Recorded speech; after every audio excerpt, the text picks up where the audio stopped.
Namo tassa bhagavato arahato sama sambuddhassa. Namo tassa bhagavato arahato sama sambuddhassa. Namo tassa bhagavato arahato sama sambuddhassa. Nak wedanang wedayati sapanyo sukanca dukanca bahu sutopi hayanca dirasa putu janena mahawiseso kusala sahoti. Terpujilah Sang Bhagawa yang Maha Suci, yang telah mencapai penerangan sempurna oleh diri sendiri. Orang bijaksana dengan berpengetahuan luas, tidak terpengaruh oleh perasaan, baik perasaan yang menyenangkan maupun perasaan yang menyakitkan. Inilah perbedaan besar antara orang bijaksana dengan orang biasa dalam hal mengelola perasaan.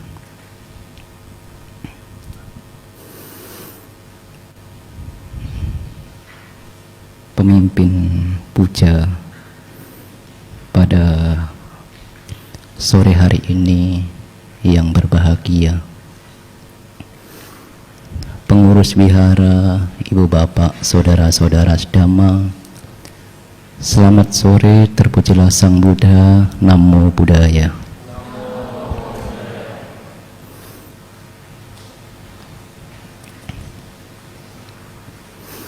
Adalah suatu hal yang baik, yang bajik, yang telah kita lakukan pada sore hari ini.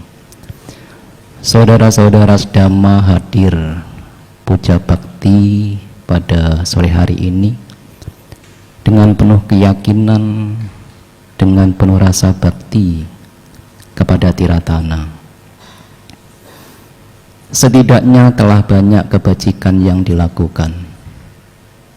Ibu bapak, saudara-saudara sedama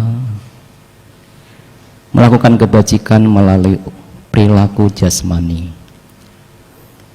Ketika datang ke Dhammasala, melihat altar, melihat Guru Agung Buddha Gautama, karena begitu sangat rasa bakti kita, ada rasa penghormatan kepada Guru Agung kita, itulah kita bernamaskara dengan penuh rasa bakti. Namaskara memberikan penghormatan kepada Tiratana, kepada Buddha, Dhamma, dan Sangha. Itu juga kebajikan. Ibu bapak, saudara-saudara sedama juga dengan penuh penghayatan membaca parita, membaca sutta, membaca artinya juga, mengulang sutta, mengulang parita. Itu juga kebajikan melalui ucapan. Apakah membaca sutta itu kebajikan? Ya, itu kebajikan kalau di dalam batinnya disertai dengan pengertian benar. Ingat akan nilai-nilai luhur, ingat akan makna apa yang dibaca. Kalau mengulang sutta, membaca sutta itu bukan kebajikan, apakah itu perbuatan buruk? Bukan. Mengulang sutta, apalagi kita mengingat dengan benar arti makna, itu juga kebajikan. Ibu bapak, saudara-saudara sedama juga telah melakukan pengembangan batin, menjaga pikirannya bagaimana agar yang muncul selalu yang bajik. Semoga saya berbahagia, semoga semua makhluk berbahagia. Meta itu juga kebajikan. Meta jika dimunculkan di dalam pikiran, pikiran-pikiran buruk tidak muncul. Yang muncul hanya pikiran-pikiran bajik. Itu juga kebajikan. Entah berapa banyak kebajikan yang telah dilakukan pada sore hari ini, asalkan dengan penuh keyakinan kepada Tiratana. Ketika hadir di Dhammasala disertai dengan penuh keyakinan rasa bakti kepada Tiratana, maka kebajikan telah begitu banyak dilakukan. Ibu bapak saudara-saudara sedama, ada suatu kisah di zaman Sang Buddha. Ada seorang mahadana. Maha itu besar, dana itu kekayaan. Ia memiliki kekayaan yang begitu besar. Itulah ia disebut sebagai mahadana. Ia saudagar kaya. Ketika mendengar bahwa di Sawati akan ada festival, maka sebagai seorang saudagar ia berpikir, apa yang harus saya jual di Sawati? Maka ia memutuskan untuk menjual kain-kain yang banyak sekali. Membawa 500 kereta gerobak penuh dengan kain yang akan dijual di Sawati. Mahadana berasal dari Benares. Maka waktunya tiba melakukan perjalanan dari Benares sampai ke Sawati dengan membawa 500 kereta yang semuanya berisi dengan kain dan pengawal penjualnya 500 juga. Ketika berjalan dari hari ke hari, akhirnya dekat dengan Sawati, tinggal menyeberang sungai, maka saudagar ini sudah sampai di Sawati. Tetapi pada hari itu waktu sudah sore hari, sedangkan tinggal menyeberang, besok festival akan dimulai. Maka saudagar kaya ini memutuskan, baiklah, kita sore ini, malam ini bermalam di sini. Kita mendirikan tenda, besok baru menyeberang. Tetapi malam itu hujan begitu sangat deras sehingga banjir. Sungai untuk menyeberang itu banjir. Hingga akhirnya saudagar itu di pagi hari tidak berani menyeberang. Kalau menyeberang maka dia bisa hanyut, habis sudah semuanya. Maka diputuskan, baiklah, malam ini juga kita akan bermalam di sini. Besok kita akan kembali ke Sawati berjualan. Tetapi saudagar tidak tahu bahwa pada hari itu adalah musim hujan. Maka hampir 7 hari itu hujan terus menerus. Sehingga 7 hari itu juga saudagar kaya ini tidak berani menyeberang. Ketika 7 hari berlalu, maka sudah selesai festivalnya, udah usai. Kalaupun seandainya menyeberang ke Sawati, sia-sia, karena festivalnya sudah selesai. Tetapi kalau pulang kembali ke Benares, itu justru semakin rugi, karena masih membawa dagangan yang penuh, belum terjual. Maka akhirnya diputuskan, baiklah, selama musim hujan ini kita akan berdiam diri di sini sampai dagangan kita habis. Keputusan dari saudagar kaya, Mahadana. Ada kebiasaan, sudah suatu kebiasaan sama Sang Buddha Gautama, di pagi hari disertai dengan banyak para biku, termasuk Bante Ananda, melakukan pindapata, berjalan. Ketika berjalan berpindapata itu melewati saudagar kaya itu. Dari agak jauh Sang Buddha melihat saudagar tersebut dan tersenyum. Ketika Sang Buddha tersenyum, itu suatu keadaan yang tidak biasa. Kenapa? Karena Sang Buddha jarang tersenyum. Maka ketika Sang Buddha tersenyum, ini ada sesuatu, karena jarangnya tersenyum. Sehingga Bante Ananda berpikir, ada apa ini? Kenapa Sang Buddha yang jarang tersenyum sekarang tersenyum? Maka untuk mendapatkan jawaban, Bante Ananda bertanya kepada Sang Buddha, oh Sang Tathagata, kenapa Sang Tathagata tersenyum? Ananda, apakah Anda melihat saudagar kaya itu? Ya Sang Bhagawa, saya melihatnya. Ia tidak mengetahui bahwa kematian akan datang.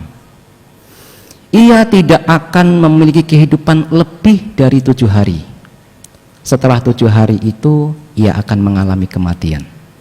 Tetapi walaupun kematiannya sudah dekat, ia berpikir bahwa saya akan berdiam diri di sini selama musim hujan 4 bulan. Itulah kenapa saya tersenyum. Banyak makhluk yang tidak mengetahui kematian begitu dekat, tetapi ia berpikir bahwa panjang sekali kehidupan ini. Ketika Sang Buddha memberikan jawaban itu, akhirnya melanjutkan perjalanan. Bante Ananda yang merasa ada perlu yang disampaikan kepada saudagar kaya, menemui saudagar kaya dan berkata, saudagar kaya, kematian ini begitu dekat dengan diri kita. Siapa yang tahu bahwa esok kita masih hidup? Berjuanglah. Setelah itu berlalu. Saudagar kaya yang mendengar langsung dari Bante Ananda berbicara tentang kematian, saudagar kaya menjadi cemas, menjadi takut. Apakah kehidupan saya ini akan tiba atau singkat? Kematian akan tiba pada diri saya. Maka untuk menghilangkan kecemasan, menghilangkan ketakutan, itulah diceritakan. Saudagar kaya ini hampir setiap hari menemui Sang Buddha, berdana mendengarkan Dhamma, berdana mendengarkan Dhamma. Hingga akhirnya setelah 7 hari, Sang Buddha mengetahui batin makhluk, mengetahui batin saudagar kaya itu, bahwa batinnya sudah lembut, sudah siap untuk dibimbing hingga mampu mencapai tataran kesucian. Sang Buddha membabarkan 4 kebenaran Arya. Saudagar kaya itu mampu mencapai Sotapanna. Setelah itu mengalami kematian. Ibu bapak saudara-saudara sedama, hidup manusia ini begitu sangat singkat. Singkatnya usia manusia ini Sang Buddha memberikan perumpamaan. Andai saja kita membawa tongkat pergi ke samping sungai dan membuat garis di permukaan air, maka garis itu akan cepat berlalu. Sesingkat itulah usia manusia. Ada orang-orang di pagi hari masih bisa makan dengan anak cucu, siang hari juga mengalami kematian. Ada orang ketika makan perut ini tidak bisa mencerna, juga bisa mengalami kematian. Ada ketika orang berjalan jatuh juga bisa mengalami kematian. Ada orang ketika berjalan ular mematok juga mengalami kematian. Siapa yang tahu bahwa besok kita masih hidup? Tidak ada. Lalu yang menjadi masalah, yang menjadi penting adalah apa yang perlu kita lakukan sebelum kematian tiba? Itu yang paling penting. Karena Sang Buddha menyebutkan bahwa kico manusa padilabu, untuk bisa terlahir menjadi manusia itu begitu sangat sulit. Butuh kebajikan untuk memiliki kehidupan sebagai manusia. Apakah ada yang berani menjamin bahwa ketika kita mengalami kematian, kita akan lahir kembali menjadi manusia? Apakah ada yang berani menjamin bahwa ketika kita mengalami kematian akan telah di alam surga? Siapa yang berani menjamin diri kita? Maka itulah apa yang perlu kita lakukan sebelum kematian tiba, itu begitu sangat penting untuk masa yang akan datang. Maka saudara-saudara Dhamma, saya meringkas 4 poin Dhamma. Dijelaskan bahwa Dhamma yang diajarkan Sang Buddha begitu sangat banyak. 84.000 kelompok Dhamma.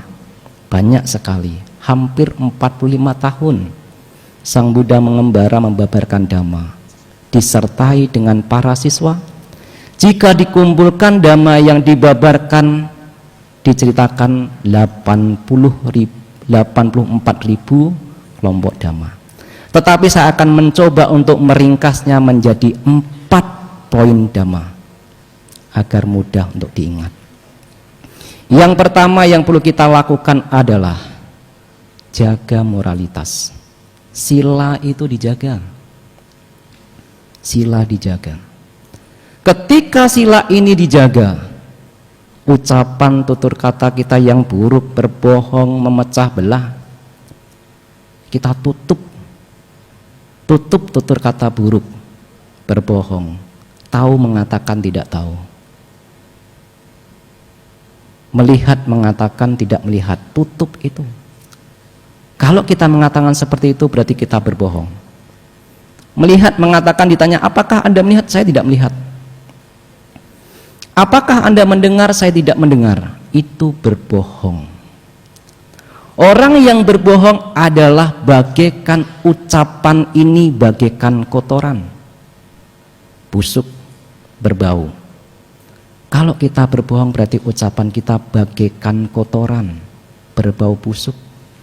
Bukan badan ini yang busuk, tetapi orang yang suka berbohong memiliki reputasi buruk di masyarakat.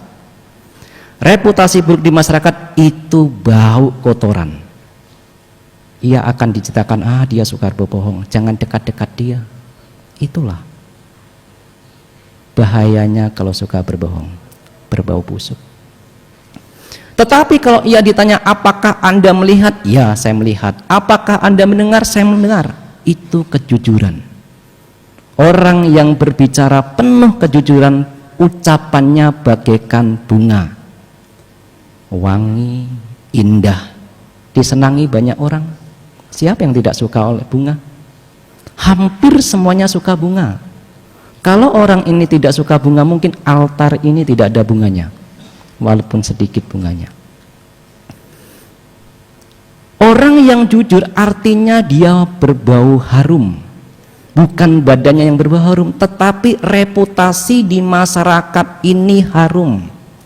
Nama baiknya harum. Itulah bagaikan bunga. Anda akan disukai, disenangi banyak orang.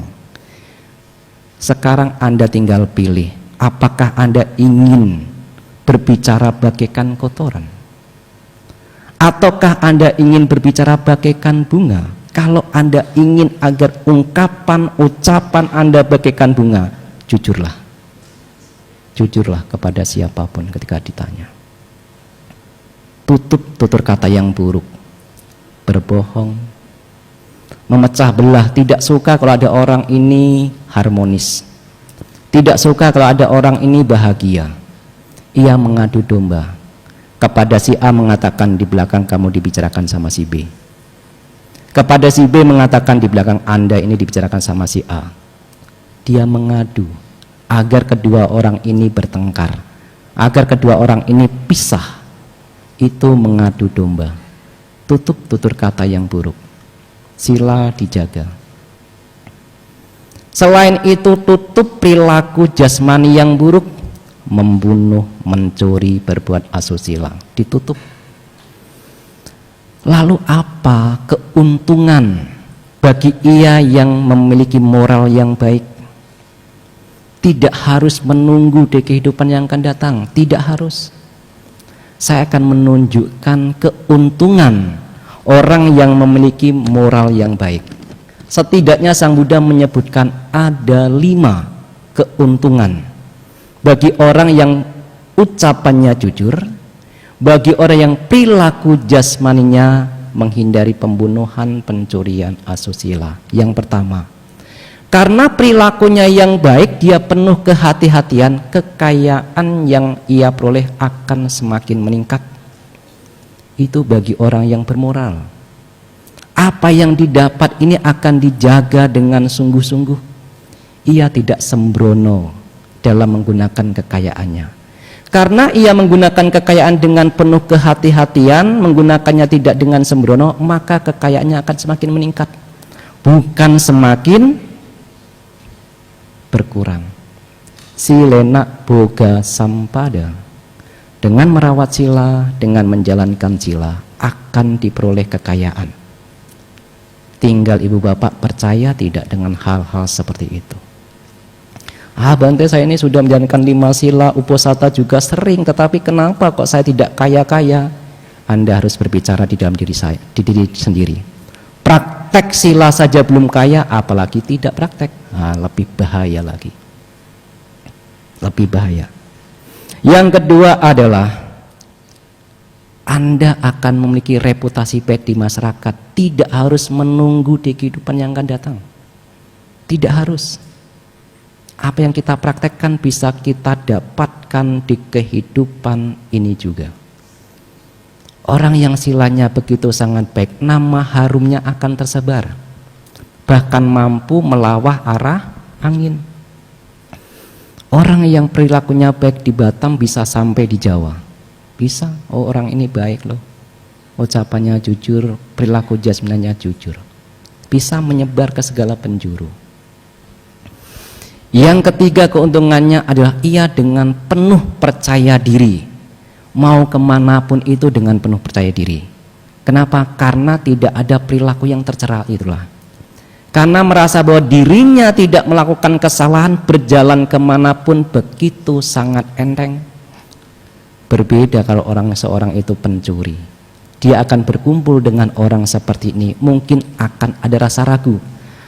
Kemarin kan saya mengambil miliknya, jangan-jangan dia tahu lagi. Ada rasa ketidakpercayaan diri. Maka ketika sila itu dijalankan, ucapan baik dijalankan, perilaku jasmani baik dijalankan, Anda begitu sangat tenang. Berjalan kemanapun begitu sangat tenang.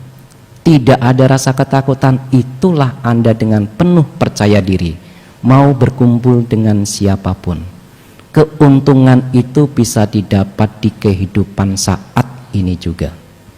Tidak harus menunggu di kehidupan yang akan datang.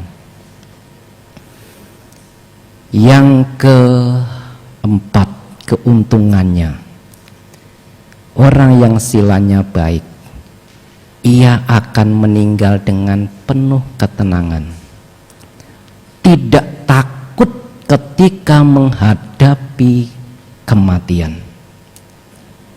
Ada satu kisah di zaman Sang Buddha, orang yang silanya buruk, betapa bahayanya ketika mengalami kematian. Diceritakan ada seorang perumah tangga yang kehidupannya, mata pencahariannya adalah menjagal babi. Hampir 50 tahun kehidupannya digunakan untuk menjagal babi. Babi-babi dibunuh untuk dikonsumsi, ketika ada kelebihan akan dijual. Itu dilakukan hampir 50 tahun kehidupannya. Ketika babi akan dibunuh diceritakan, Cunda namanya, akan memasak air yang sangat panas dan diminumkan ke arah babi. Gunanya adalah ingin melihat kalau air yang keluar dari tubuhnya itu masih kotor, berarti di dalam masih ada kotoran. Harus menunggu airnya sampai bersih, baru babi itu dibunuh. Begitu sangat kejamnya. Air dimasak sangat panas, diminumkan ke babi tersebut agar yang keluar airnya ini bersih. Ketika air yang keluar ini sudah bersih, ia berpendapat, ini sudah bersih. Maka ia akan memukuli babi-babi tersebut untuk dibunuh. Sehingga babi itu begitu sangat kesakitan, ketakutan. Itu dilakukan ketika membunuh babi. Warga di sekitar, para biku ketika berpindah patah mendengar itu hampir setiap hari, mendengar bagaimana suara babi merang, ketakutan, lari ke sana kemari. Orang-orang hanya bergumam, para biku hanya berpikir, Cunda baru berpesta. Suatu ketika para biku sedang berpindah patah, mendengar seolah-olah babi ini sedang dibunuh oleh Cunda. Hampir 7 hari. Hampir 7 hari setiap para biku ini sedang berpindah patah, mendengar babi-babi ini seolah-olah akan dibunuh. Sehingga setelah 7 hari itu para biku berkumpul di aula di Dhammasala dan bercerita, hampir 7 hari ini Cunda sedang berpesta, banyak babi-babi yang sedang dibunuh. Ketika para biku sedang berbicara seperti itu, Sang Buddha mendengar dari luar. Ketika mendengar, Sang Buddha masuk ke dalam Dhammasala. Ketika Sang Buddha berjalan masuk, para biku yang melihat Sang Buddha berjalan masuk berdiam, hening, sepi. Tidak ada suara sedikit pun. Hening. Semoga sore hari ini sebetulnya mengharapkan keheningan. Ketika Dhammadesana disampaikan, keheningan patut dijaga. Ketika Sang Buddha masuk ke dalam Dhammasala, semua para biku berdiam diri, hening, duduk. Untuk pindah tangan saja tidak. Ketika Sang Buddha duduk di tempat yang sesuai, lantas bertanya kepada para biku, "Oh para biku, sedang berbicara apa sehingga berhenti ketika saya masuk ke Dhammasala?" Para biku yang ditanya, "Oh Sang Bagawa, kami sedang berbicara, berdiskusi hampir 7 hari ini. Kami mendengar babi-babi sudah dibunuh oleh Cunda. Cunda telah berpesta, oh Sang Bagawa." Sang Buddha menjawab, "Oh para biku, bukan. Cunda bukan sedang membunuh babi-babi, tetapi Cunda telah menerima akibat dari perbuatannya. Hampir 7 hari itu Cunda telah melihat seolah-olah api neraka ini sudah muncul di dalam matanya. Seolah-olah Cunda ini telah melihat api neraka. Karena itulah Cunda merasa ketakutan. Cunda hampir 7 hari ini seperti seolah-olah menirukan apa ketika babi ini akan dibunuh. Meraung ketakutan, merangkak, meraung-raung ketakutan, sehingga keluarganya harus menutup semua pintu karena ketakutan. Hati-hati, selama perbuatan buruk kita belum berbuah, seolah-olah itu manis bagaikan madu. Kalau itu sudah berbuah, kita baru akan merasakan betapa sangat menyesalnya perbuatan buruk yang kita lakukan. Seperti Cunda, hampir 7 hari diceritakan sudah menerima akibat dari perbuatan buruk, bahkan di kehidupan saat ini juga. Karena meninggal dengan penuh ketakutan, dengan penuh kecemasan, itulah menyeretnya ke alam neraka awiji. Hati-hati.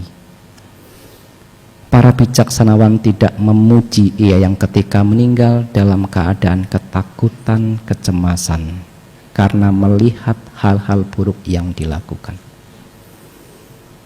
Agar kita ketika menghadapi kematian dengan penuh kedamaian, ketenangan, jalankan sila.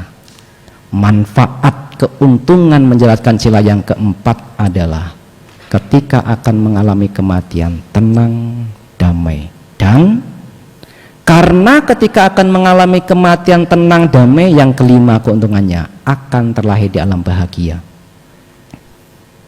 Ini di kehidupan yang akan datang. Satu keuntungannya, lahir di alam bahagia. Tetapi 4 keuntungannya bisa kita dapatkan bahkan di kehidupan saat ini juga.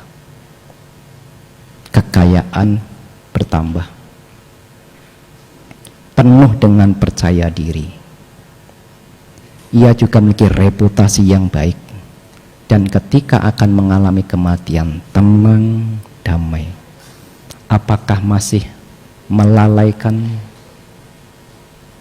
moralitas? Hindari membunuh, hindari mencuri, hindari berbuat asusila, setialah kepada pasangan hidup, hindari ucapan bohong, hindari minuman keras. Jika 5 hal ini dipraktekkan, 5 keuntungan akan didapatkan. Ini poin yang pertama. Yang meningkatkan nilai-nilai spiritual.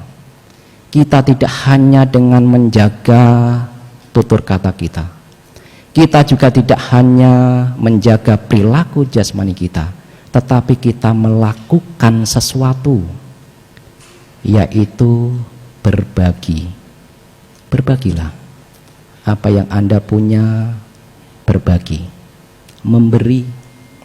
Seberapa pentingkah memberi itu, Bante? Sepenting yang dinyatakan oleh Sang Bhagawa. Oh para biku, andai saja semua makhluk mengetahui seperti yang saya ketahui manfaat dari berdana, maka ia tidak akan makan walaupun itu suapan terakhir sebelum berbagi. Sepenting itulah.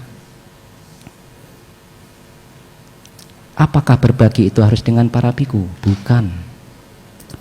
Ketika ada anak yang memasak, diberikan kepada anak di pagi hari untuk sarapan, itu juga bagian dari berdana.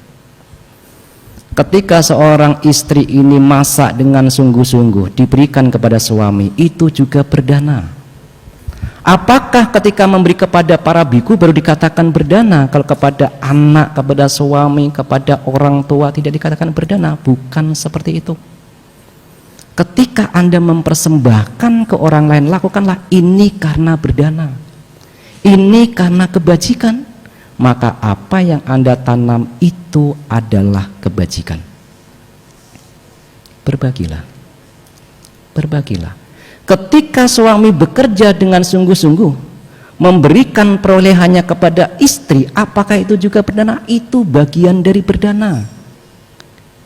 Kalau seorang istri tidak diberikan perolehan, ia tidak akan bisa membeli sesuatu dan dia kelaparan.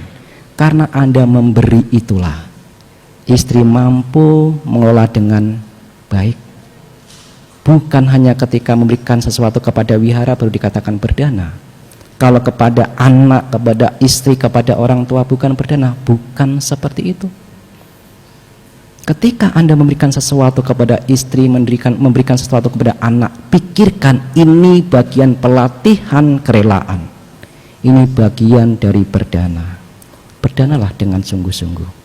Maka Anda perlu bekerja dengan sungguh-sungguh, dengan penuh semangat, karena itu adalah kebajikan.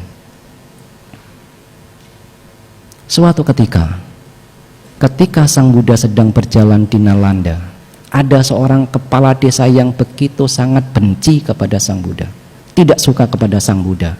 Kebetulan pada saat itu memang sedang paceklik, sulit panen. Maka ketika Sang Buddha berjalan berpindah patah disertai dengan banyak para biku, kepala desa ini memiliki kesempatan untuk mencerca Sang Buddha. Maka kepala desa ini mendatangi Sang Buddha dan berkata, Samana Gotama ini adalah penghancur keluarga. Karena ia tidak memiliki keyakinan kepada Tiratana, maka dia mengatakan, Samana, petapa Gotama ini adalah penghancur keluarga. Di saat paceklik seperti ini masih berpindah patah disertai banyak biku, Anda penghancur keluarga. Sang Buddha mengatakan, menjawab kepala desa, saya bahkan mampu mengingat sampai 91 kapa yang lampau. Tetapi saya tidak pernah ingat ada seorang perumah tangga yang hancur gara-gara berdana makanan.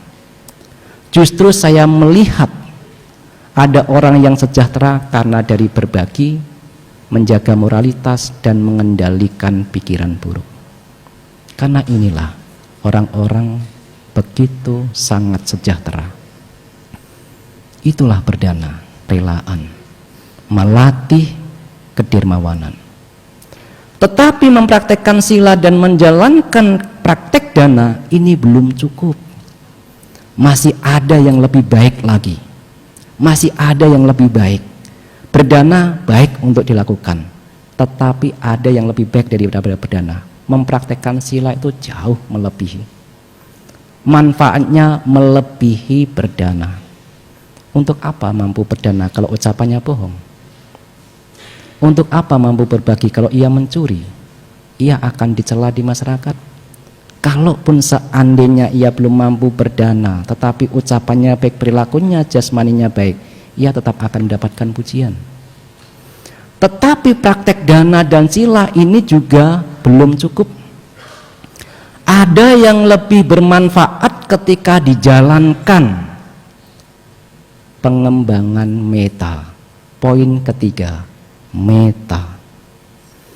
Meta cinta kasih ini jika dikembangkan dijadikan landasan, bahkan manfaatnya melebihi praktek dana dan praktek sila. Ketika kita sudah memiliki cinta kasih di dalam diri kita, kita tidak perlu takut apa yang kita ucapkan, apa yang kita lakukan mulai perilaku jasmani, karena semua berawal dari pikiran.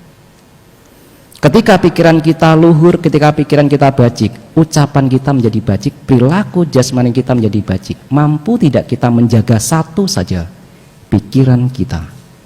Ketika kita mampu menjaga pikiran, kita tidak perlu repot-repot menjaga ucapan dan menjaga perilaku jasmani. Lalu seberapa besar manfaat orang yang menjalankan sila? Ada 11 keuntungan. Sang Buddha menyebutkan meta itu kebajikan, Ibu Bapak. Maka ketika ibu bapak bermeditasi mengatakan mari kita mengambil objek meta, sekarang bisa diubah itu. Bukan objek meta itu.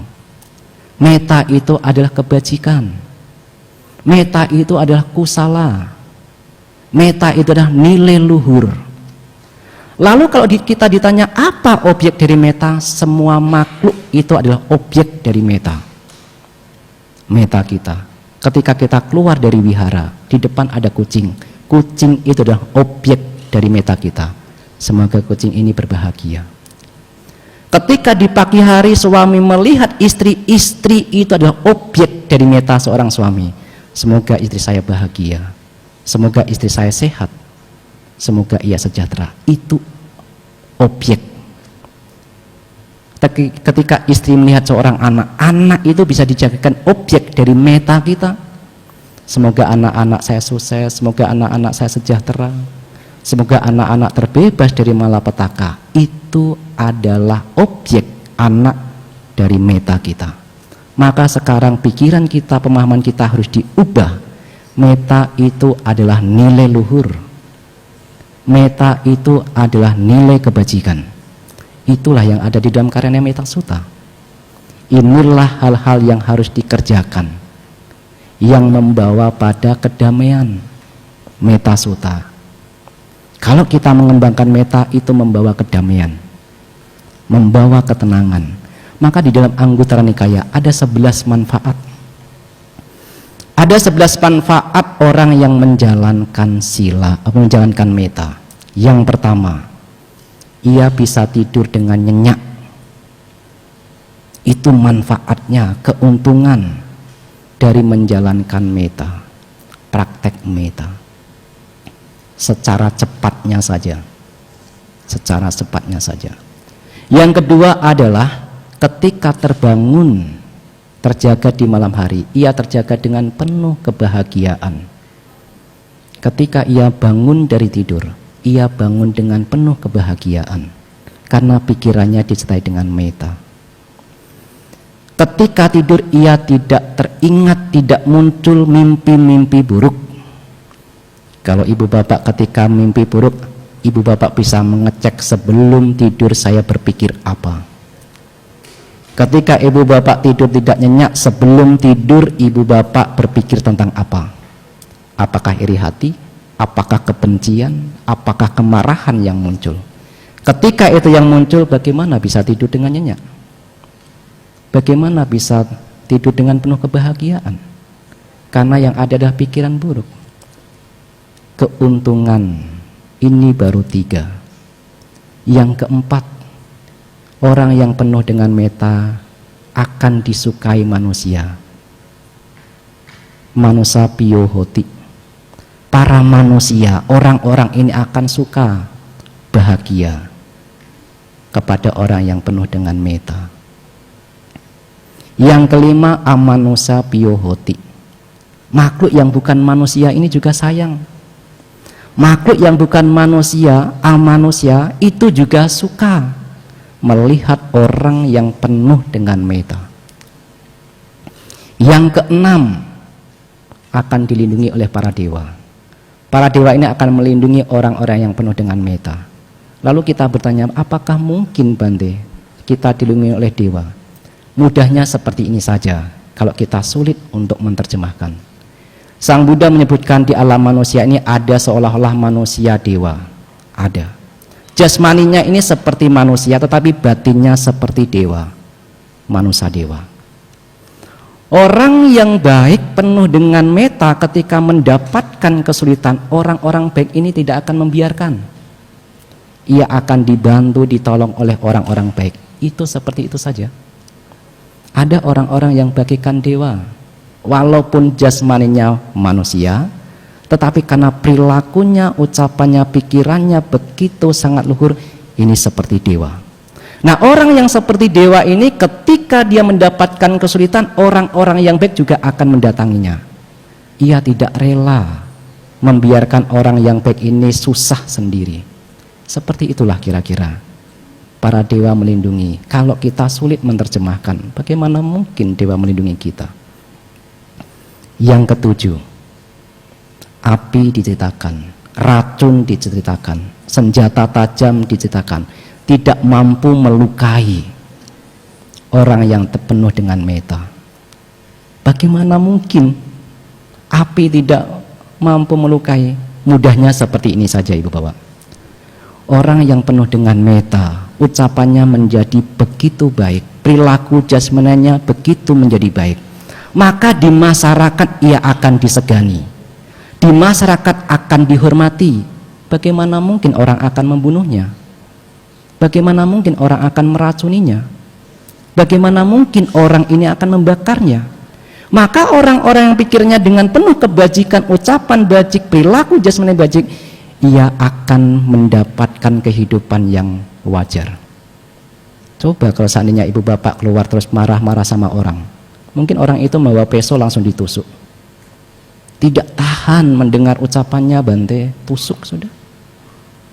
Coba kalau di dalam kehidupannya ia penuh dengan kemarahan, kebencian, dendam, mungkin orang lain akan awas ya, saya sudah sakit hati dengan dia. Ia menaruh racun di minumannya. Mungkin tidak? Mungkin. Mungkin saja karena orang ini begitu sangat buruk perilakunya di masyarakat, membuat orang lain menjadi kesal dan rumahnya bisa dibakar. Mungkin tidak? Mungkin. Tetapi ketika pikiran kita bajik, ucapan kita luhur, perilaku jasmani kita luhur, di masyarakat kita dihormati. Di masyarakat yang tersebar adalah reputasi yang buruk, yang baik. Reputasi yang baik itulah cara melindungi kita. Kita telah dilindungi oleh pikiran bajik kita, ucapan bajik kita, dan perilaku jasmani bajik kita. Itu adalah yang ke-7. Yang ketujuh adalah api, racun, senjata tajam, tidak mampu melukai. Selanjutnya adalah yang ke-8. Ia memiliki wajah yang tenang. Mungkin ada yang menerjemahkan, ia memiliki wajah yang rupawan. Tidak usah capek-capek mempraktekkan sila, Bante, mempraktekkan meta, Bante, untuk mendapatkan wajah yang cantik juga bisa ke Korea misalnya, dengan biaya sebenarnya. Tetapi orang yang menjalankan meta penuh dengan ketenangan saat berbicara, saat berjalan, karena mampu menjaga pikirannya. Yang ke-9 diceritakan karena pikirannya penuh dengan meta, sudah dilatih dengan sungguh-sungguh, begitu cepat ketika duduk tegak teguh sama nilai-nilai luhur. Mudahnya cepat terkonsentrasi diceritakan. Tetapi pikiran kalau sudah dijaga, pikiran kalau sudah dilatih, meta dikembangkan, dilatih terus, maka begitu sangat cepat, bahkan ketika kita duduk, pikiran ini sudah tidak mengembara kemana-mana. Dan pikiran ini tegak, lurus sama pikiran-pikiran bajik. Itu yang ke-9. Yang ke-10 diceritakan, ketika mengalami kematian, tidak bingung. Ia terima dengan penuh kesadaran. Ia akan damai ketika meninggal. Dan yang ke-9, yang ke-11, karena meninggal dengan penuh kedamaian, ketenangan, bahkan diceritakan ia bisa mampu terlahir dalam Brahma. Apakah telah di alam Brahma itu tidak membutuhkan kebajikan? Kebajikan. Artinya meta adalah kebajikan. Meta adalah kusala. Kembangkanlah. Sekarang kita ubah cara berpikir. Kalau meta ini adalah kebajikan, maka kita patut untuk melakukannya. 11 manfaat, 11 keuntungan ia yang mampu mempraktekkan meta. Lalu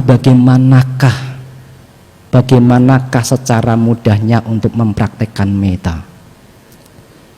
Kalau ibu bapak mendengar kata meta, ketika menjelaskan kepada anak-anak, meta itu apa? Cinta kasih. Kalau ibu bapak ditanya, apa itu cinta kasih? Apa kira-kira jawaban kita? Meta itu kan diceritakan cinta kasih. Lalu kalau dikejar kembali, kita dikejar lagi, apa sih cinta kasih itu? Apa kira-kira jawaban kita? Apa kira-kira yang terlintas di dalam pikiran kita ketika kita mendengar kata cinta kasih? Dua makna yang biasanya saya munculkan di dalam pikiran ketika mendengar kata cinta kasih. Yang pertama adalah cinta kasih adalah ketika batin ini lengang dari kebencian, menyakiti. Itulah di dalam Brahma Wihara.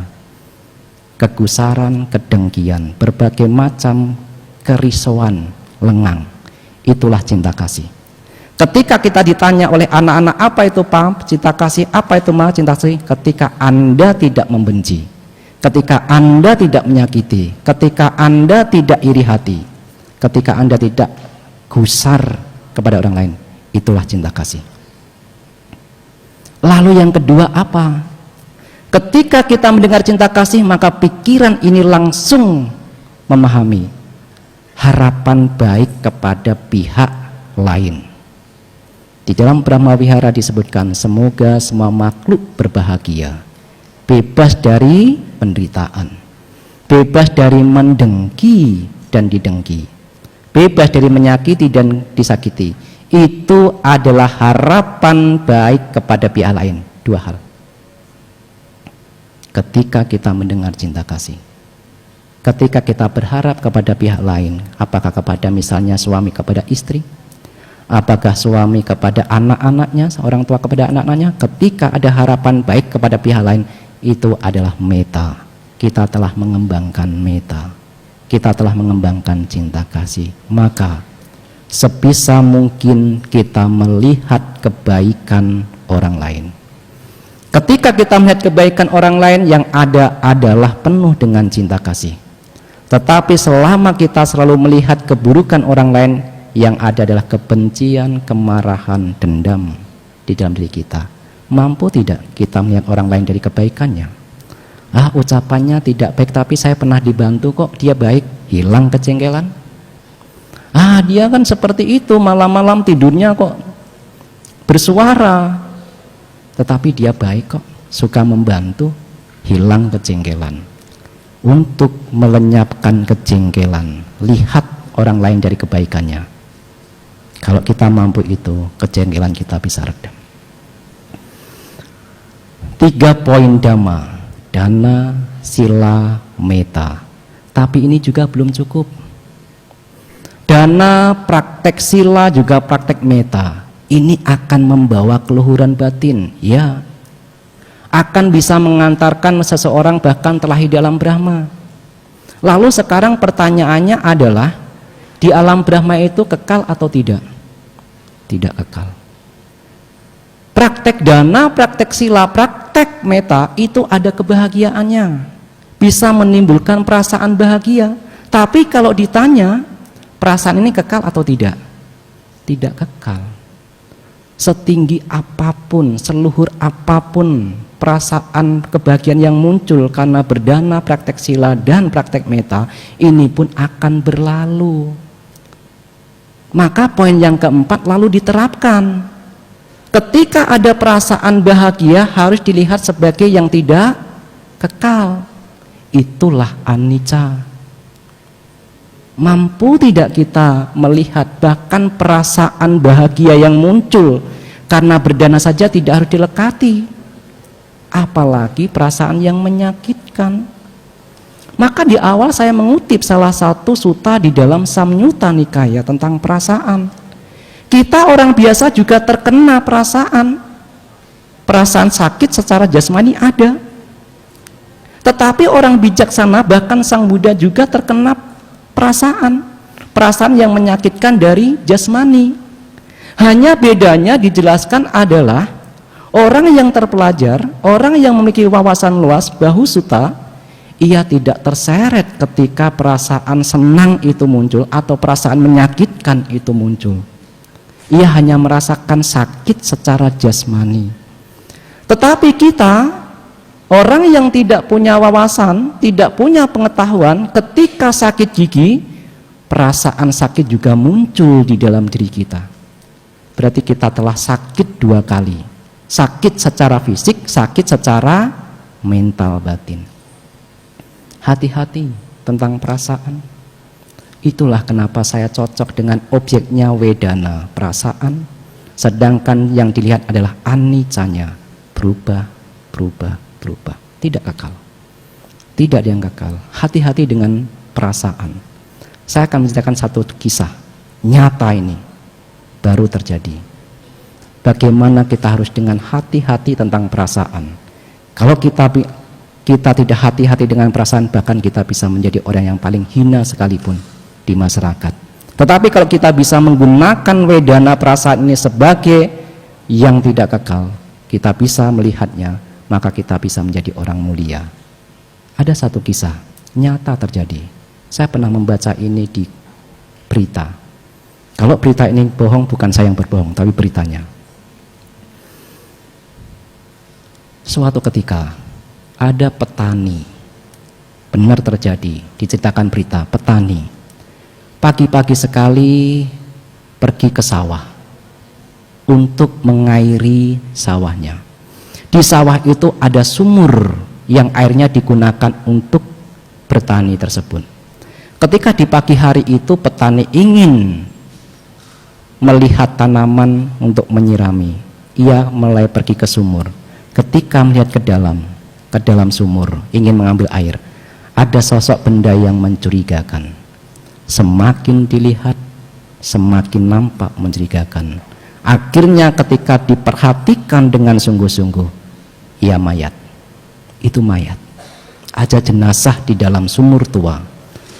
Petani yang melihat itu akhirnya pergi ke warga, memberitahu, menemukan mayat. Warga mendatangi, melihat, dan mengangkat jenazah tersebut, mayat tersebut, sampai di atas. Dan dilihat mayat itu adalah seorang gadis yang masih menggunakan seragam SMK, diceritakan. Ketika melihat ini ada dua kemungkinan.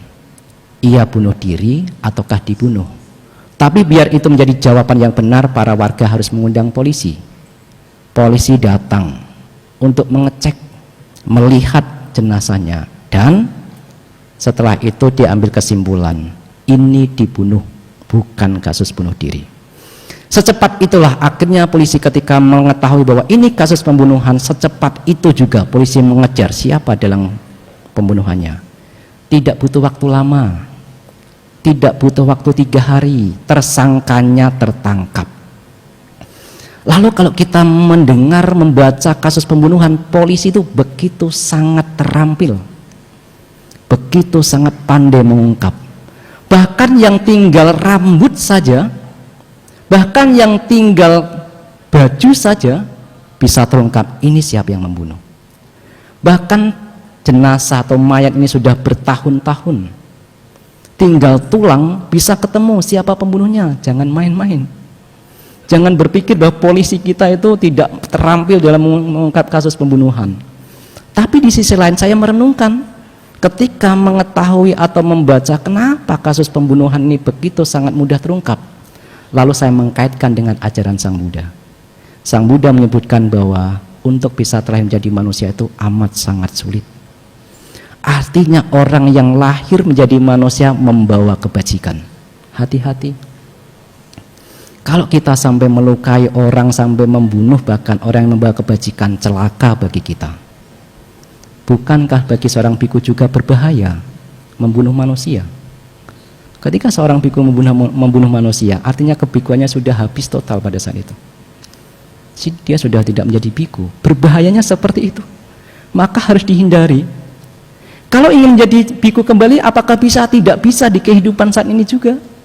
Lalu kapan? Tunggu di kehidupan yang akan datang. Itu kalau ada dhamma. Kalau ada diajarkan tentang dhamma.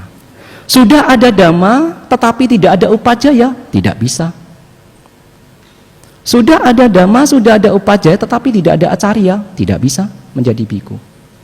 Sudah ada upajaya, sudah ada acarya, tetapi bikunya tidak lengkap, sangga tidak lengkap, tidak bisa. Sangga sudah lengkap, upajaya ada, acarya ada, tapi sima tidak ada, tidak bisa juga. Upajaya lengkap, sangga lengkap, sima ada, tetapi jasmaninya tidak sempurna juga tidak bisa.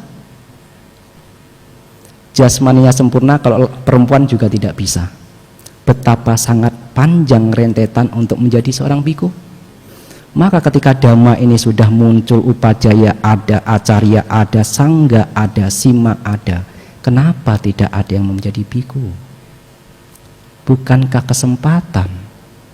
Mengingat rentetannya begitu sangat panjang. Fisik yang sempurna kalau perempuan juga tidak bisa menjadi seorang biku. Maka ketika terlahir menjadi manusia ini membawa kebajikan. Kicuk manusia padilabu, sulit terlahir menjadi manusia.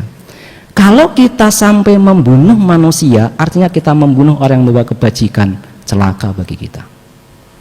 Sebisa mungkin dihindari. Itulah tersangkanya tertangkap. Tersangkanya ternyata masih begitu sangat muda. Belum berusia 30 tahun. Lalu ada iseng-iseng yang bertanya, kenapa kok Anda sampai tega membunuh gadis tersebut? Apa jawabannya? Saya sakit hati. Hati-hati dengan perasaan. Saya sakit hati karena itu orang telah mencemooh saya. Diceritakan memang laki-laki ini tidak sempurna secara fisik. Bicaranya tidak sebaik kita. Karena dicemooh itulah dia dendam. Dia mendengar kata-kata yang menyakitkan, lalu mengkaitkan dengan dirinya. Dia telah mencaciku, ada aku di sini. Dia telah menghinaku. Selama kita menyertakan aku di situ, sumber penderitaan telah muncul. Sumber kejengkelan telah muncul, sumber kebencian telah muncul. Kalau kejengkelan ini tidak mampu kita redam, kebencian muncul. Kalau kebencian muncul, tidak bisa kita redam, dendam muncul. Kalau sudah dendam, ya sudahlah, saya akan menghabisi dia. Karena mendengar kata-kata cemooh, cacian itulah, pemuda itu menjadi sakit hati. Perasaannya sakit. Saya akan membunuh dia. Itu yang terjadi. Ketika saya membaca kisah ini, dua makna yang harusnya menjadi pelajaran terutama bagi saya. Yang pertama adalah mulutmu adalah harimaumu. Itu peribahasa yang walaupun sudah lama masih bisa kita dengarkan. Kalau kita tidak hati-hati dengan lisan kita, ucapan kita, kita tidak tahu dia latar belakangnya bagaimana, dibesarkan bagaimana, dia bagaimana cara pendidikannya. Sedangkan ucapan kita sembarangan, bahaya bagi kita. Tetapi yang kedua adalah kerugian bagi pemuda itu. Walaupun dia mampu melampiaskan kejengkelannya, kebenciannya, tapi dia telah mengubur dirinya sendiri. Dia ditangkap polisi, masuk penjara. Entah 20 tahun atau 30 tahun akan di dalam penjara. Jangan berpikir bahwa di penjara itu enak. Bante dipenjarakan enak, makan gratis, tidur juga gratis. Jangan berpikir enak. Saya pernah diundang ke penjara, bukan masuk penjara karena keburukan, tapi pernah diundang ke penjara di Jakarta untuk memberikan arahan, bimbingan kepada Nabi. Ketika baru masuk, saya harus ditempel tangan saya dengan cap, tok. HP disita, KTP dilihat. Masuk kembali harus ada sinar yang tidak tahu bagaimana ceritanya, berlapis-lapis. Ketika masuk ke dalam penjara itu saya melihat ke segala kelilingnya. Tembok ini tinggi-tinggi. Apakah bebas di sini? Dan pandangannya dalam melihat seseorang berbeda dengan orang kebanyakan. Anda sekarang cukup berbahagia. Hiduplah dengan penuh kebahagiaan. Anda mau ke mall oke, mau jalan-jalan oke, makan apa saja oke kalau ada. Anda tidak perlu khawatir. Kalau di dalam penjara, bagaimana mungkin Anda bisa menjalani kehidupan dengan begitu sangat bebas? Hati-hati. Terimalah, syukurilah berkah ini. Jangan main-main dengan ucapan buruk, perilaku jasmani buruk. Kalau sudah ke dalam jatuh ke alam yang keadaan yang rendah seperti itu, sulit. Pemuda itu menjerumuskan dirinya walaupun mampu melampiaskan kemarahannya, tetapi ia sudah ditangkap polisi, masuk penjara. Apa yang harus kita miliki agar tidak mudah tersulut emosi? Kanti harus dimiliki. Kanti paramang tapo titika. Ini cara praktek tertinggi. Mampu tidak kita menahan ungkapan-ungkapan, ucapan-ucapan yang buruk dari orang lain? Kalau kita tidak mampu, artinya kita tidak punya kesabaran.